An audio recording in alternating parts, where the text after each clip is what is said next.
Hey, everybody. Welcome to another edition of Email Never Sleeps. I'm Andrew Kordek, and today we're going to talk about trust and building trust to clients, not necessarily to the subscribers. And there's going to be some intertwined stories of how we did that. But this is all about how do we build trust? And I'm really excited today because I have Stephanie Marcadonados with me, and we've had some interesting stories of over our experience and how we've built trust with customers. So, Stephanie, for our audience, tell us a little bit about yourself and your experience in the email marketing industry. Sure. Thank you, Andrew. So, I'm an email marketing professional, and my spiel is I like to help, brands, use email communications to build trust. I Mm-hmm. like to, I say bring their customers closer to them. Yeah, yeah. And your experience, how many years have you been in the industry? I'd say about 10 plus, and my Okay. experience, I like to say it's been creating and implementing emails from conception all the Great. way to, optimization and, looking at the numbers and how can we improve it. Yeah. Yeah. Um, I've been in, many verticals, Mm-hmm. Yep. a couple being finance, retail, and health, Mm-hmm. and both agency and brand environments. And I've been given, opportunities that I feel not a lot of email individuals have had. Sometimes Right. they've been more siloed, but I've Mm-hmm. been through it all. Right. So it'd be fair to say that you get your hands dirty, right? And I think that's important, right? And for our audience, when we start talking about building trust, right, with customers or clients, and whether you work on the agency side or in the ESP side, even you're on the brand side, your clients are the people that you work with internally. And so it's really important to know that having this experience, I think, really helps. And I wanted to kind of start off because building trust with anybody is very important, especially if you come to the table and say, "Hey, ring, ring, ring! I got all this experience, right?" Um, but sometimes people come to the table and they're like, "I'm an email marketing expert," and they really have no practical experience. And I think that's where you're you're the differentiator. I'm a differentiator, being in the industry that I've been in for as many years and running my own agency and now working for an ESP. I think there's this sort of street cred, right, that you build up when you walk in the room and say, I've been on your side of the table. I have seen it, done it, got my hands dirty, like I mentioned. And that instantaneously should say, or at least give the appearance to that person who's like, okay, maybe I should kind of sit up in my chair and listen a little bit. And I want this to be story based. Stephanie, tell me about a time, maybe I think you said you were working in the health vertical. Mhm. Tell me about a time where you sort of just built this trust because you had to do it, right? There was an instance. So give us a little story about that. Yeah, absolutely. So when I was in the health vertical, I was tasked with looking at, an email Mm-hmm. and to enhance it. So Yeah. basically, the company wanted to increase the customer's behavior, and they wanted them to go paperless, but they Uh-huh. had this, one page email that branding didn't match, content Mm-hmm. didn't make sense. It wasn't customer friendly, customer centric. It was all about the company, and it was like basically demanding you need to go paperless without explaining why and the benefits. So what I did is I proposed that, we make it an email series, maybe three Yeah. parts, um, informing the brand, or excuse me, informing the customers, like this is why, this is what's happening, and all Yep. the benefits. Yep. Um, and the biggest hurdle was getting management to go along with it because the cost and not only that, they're very strict in their process. Yeah, So health is very strict in their process. They got a lot of regulations and stuff. And I think it's interesting that, oftentimes there's this push-pull syndrome, right, between senior management and people that come in and working with clients on clients' programs. And oftentimes there's this aspect, at least from senior management, to be like, hey, look, this is just email. It shouldn't be that difficult. It shouldn't be that easy. It shouldn't be easy, right? We should be able to kind of let this kind of stuff flow. And unfortunately, it's not. And I think probably laying out some of the scenarios that you had just mentioned, right? And saying to the client, maybe even the senior management, is I have no idea if this is going to work, but we have to test into it from an iterative standpoint. And I think once that senior executive goes over that hump and they see that it's very valuable from an email perspective, that they listen and they respond really well. I want to interject and get a story here where I was sitting in a boardroom one time, and I had a bunch of people around the table, and we were doing up some discovery work, and I was asking the questions of, why should I sign up for your email program? What's the value of it for me, right? And I had each one of the executives, after each one of them left the room, and I asked some preliminary questions. I asked the same question to everybody when they were outside of the room, and I got a lot of different answers. And what's interesting is that I kind of regurgitated some of the answers that were already given to me, and I didn't tell everybody what exactly who they were, but it was really interesting to see the reactions of their faces. And that instantaneously, they thought about that for a moment. And I was pulled aside about a day or two later as we were leaving out the door, and one of the senior executives said to me, you know what, Andrew, what's really interesting is that we can have a discussion on a round table, but when we bring somebody in like you, somebody that's got the experience, just like you, Stephanie, right? You've been around the block, you've got your hands dirty, you've probably coded some emails, you push buttons, and we're a little nervous to millions of people. But he said to me, he's like, you're drawing out what I think we've always wanted to draw, but people are afraid to do it. So there's this trust aspect, right? That you have to earn it. It may not happen instantaneously. It may happen through your actions. Tell me another story, Stephanie. What else you got? Because I think it was something that you increased revenue a lot, or you and I were chatting before this. Oh, yeah. Tell me about another story.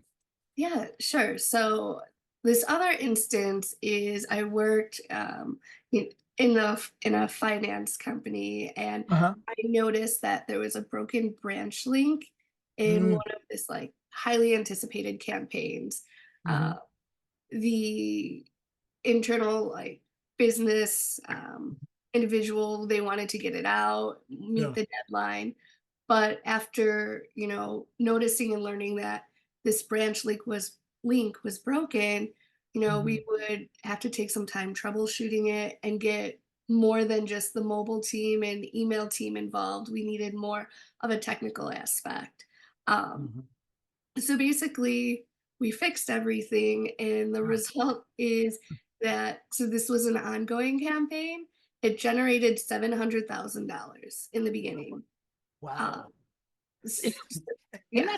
that's interesting, right? When I think you can prove value, and this is maybe a duh moment, right? But when you can prove value to somebody to say, look, whatever my fee is to come in, or your fee or whatever to work on this program, I can provide that value and then some, right? And it may, again, like I said earlier, it may take some time, but once you sort of gotten over that hump, I think it's really important.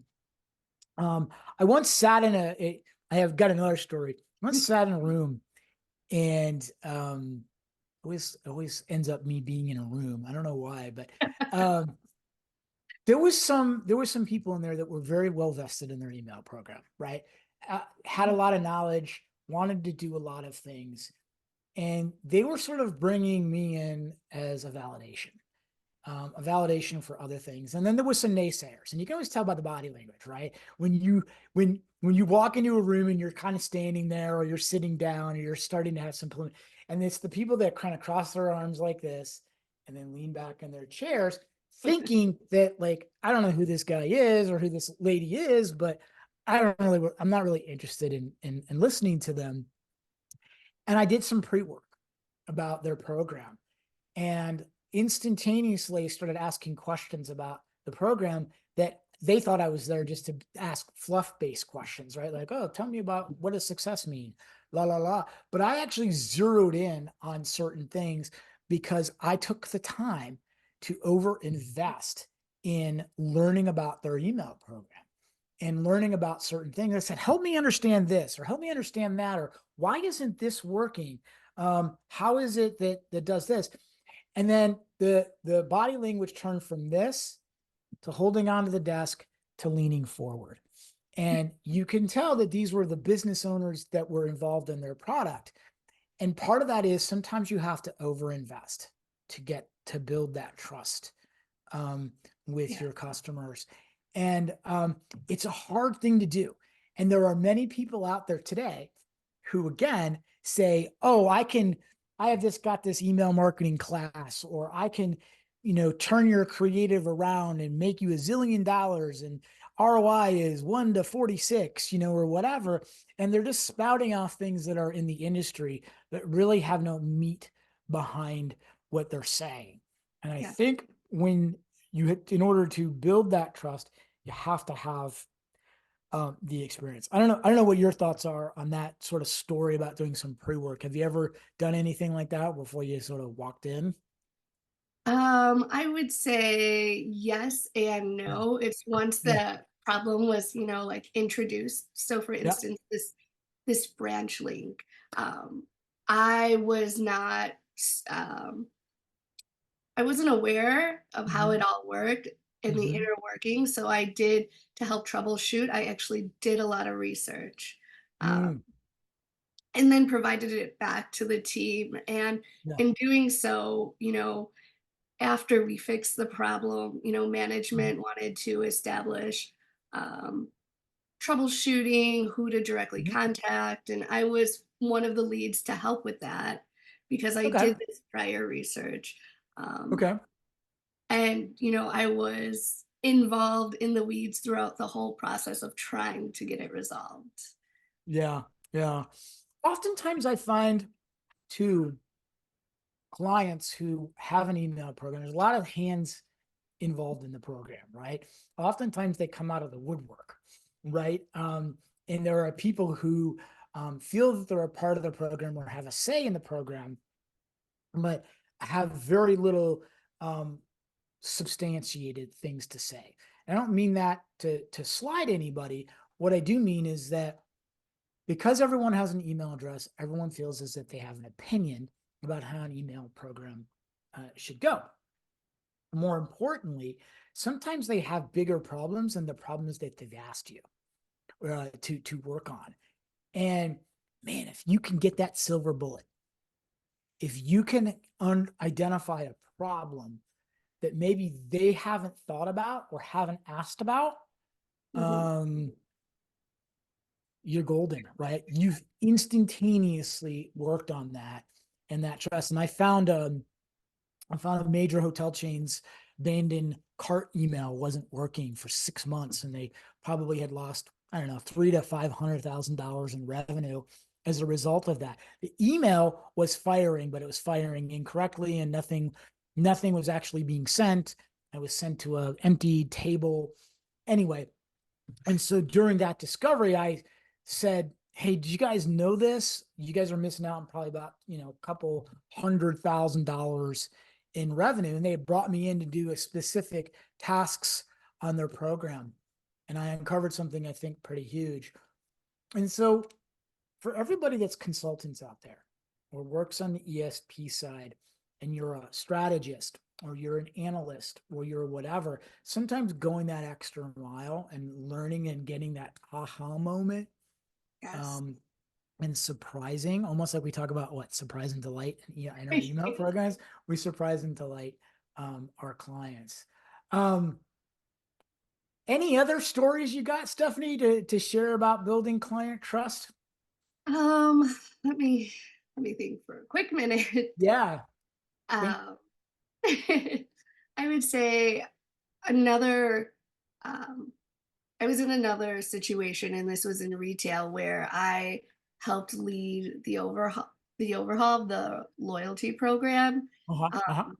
and again, there was a lot of inconsistency with the brand and recognition for their trigger program.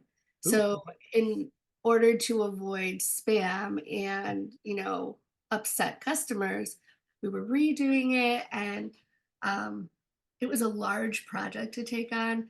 Yeah. So I established weekly meetings, internal weekly meetings, just to like a quick touch base, see, make sure everyone was aligned, and Mm. not only alignment, if they had issues and they like current issues Yeah. and they needed help, or if they were just letting the team know, and then, you Yeah. know, to prevent future issues.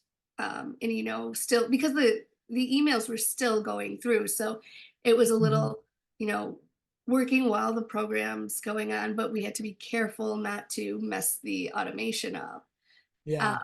so it was interesting. But Yeah. again, internally it was establishing and growing that trust with the team. Like, I value your opinion. Um, Mhm. you're the expert in, let's say, Mhm.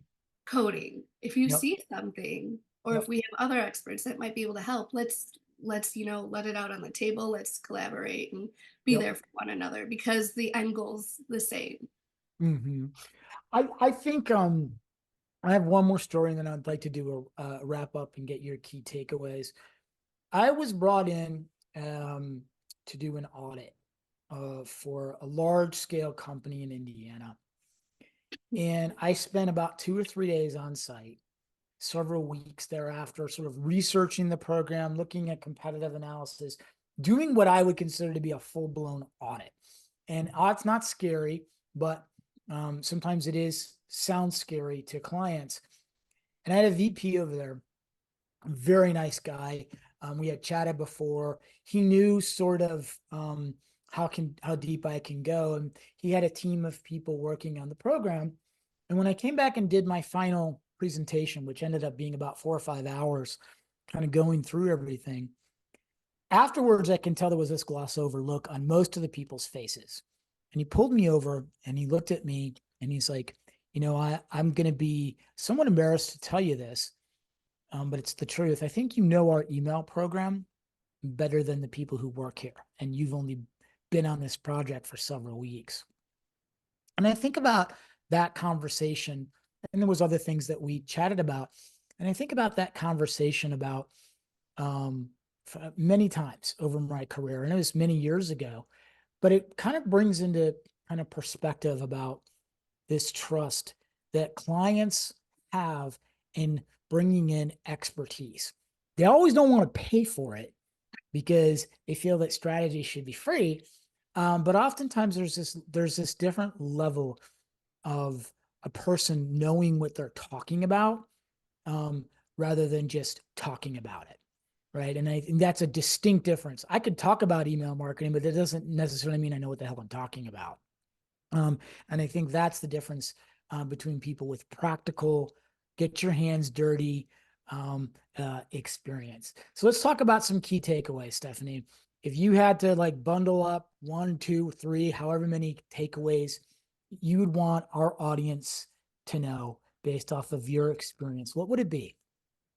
Yeah, so for me, I'm all about being transparent. Mm-hmm. So if you believe in something, fight for it. Have the Mm-hmm. facts, have examples and details to back you up. Right. In my situation, I had previous experience I took from other, verticals, and was like, hey, we can apply it. It's the same thing. Yep. Uh, I would also say, this ties into being transparent, be honest. Sometimes, like you even mentioned, leadership or other individuals don't like to hear that, they might not know their program, or Mm-hmm. this is just plain set up incorrectly, but I'm here to help you. I want to Yep. see you succeed. Right. Right. uh, Um, yeah. to kind of go along what you're saying about being transparent and being honest, um, I've done hundreds and hundreds and hundreds of engagements. And one of the things I've always felt strongly about was everyone doesn't like to hear that their baby is ugly, right? And Yeah. there are bodies buried in email programs after years and years and turnovers and turnovers. And I think if you're honest and transparent, like you had said, but aren't afraid to kind of say, look, we got a problem here, or hey, I don't look at it as it's a major problem. It's going to shut down your program because of this. I look at it as an opportunity to say, we can unravel, untangle, whatever we want and euphemism we want to use to do this. And so that transparency and that honesty comes through because you said, you know what? Everybody has this same problem. Everybody I'm speaking to today has gone through this. We can get through this together and we can iteratively kind of get better at what we are doing. There's no perfect email program out there, everybody. Let's just be honest here, right? Everyone can stand to work on something. And even if you think you have the most perfect email program, there's always ways to improve. And so trust goes two ways, right? I think that, I have to earn your trust as a client, but you have to earn my trust as I'm kind of asking questions or I'm uncovering things that may be uncomfortable Yeah. on an email program. And so that's the best advice I can give is it's okay to be brutally honest, be professionally brutally honest, but Yeah. more importantly, it's a two-way street. So everybody, I wanted to thank everybody for your continued support of email never sleeps. As I always mention to everybody at the end, we will give Stephanie's deets. She's a Chicago person just like me, so she's local here in the Chicago area. To get a hold of her, to link in with her. I'm sure she'd be more than happy to sort of help you or help your program, or at least just make a connection in the email industry. So for my guest, Stephanie, thank you so much again for your time today, your knowledge, and I appreciate you taking the time to be here with me today. Thank you, And Andrew. you're more than welcome. And to my audience, to our audience, for iPost's Email Never Sleeps, keep on emailing everybody. Try to get better every single day. Until next time, we'll talk to y'all later. Take care, guys. See ya.